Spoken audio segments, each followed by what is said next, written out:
Anong tawag yan, kuya? Fried siopaw. Fried siopaw. Magkano isa? 10 piso lang. Anong sahog niya sa loob? Asado. Fried siopaw. Ito pala.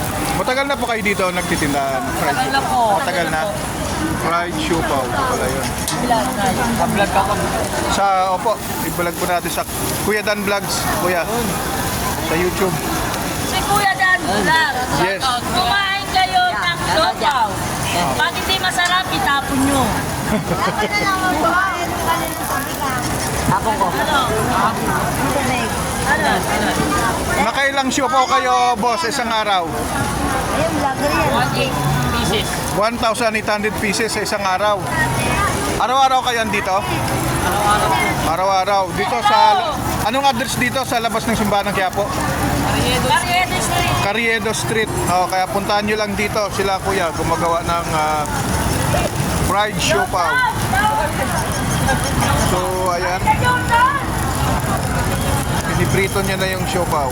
Kuya, magkano yan? Ang kulang po, mami. Ito inaano muna dito, in-steam muna. Opo, may Dito, fried na. Nanadyan muna po namin ang tubig. Sige po. Ano yung ano niyan? Asado po? Asado? Kayo mismo yan, boss, ang gumagawa? Hindi po. Nangangulang. Pa? Nangangulang po. Ay, naangon nyo lang. Delicious po tatak ng siopaw. Delicious. Ano pong laman? Asado daw po ang laman. Asado.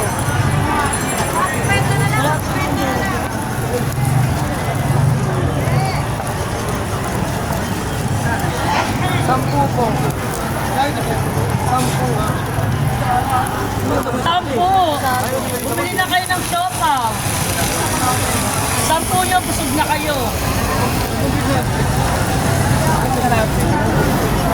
Masarap.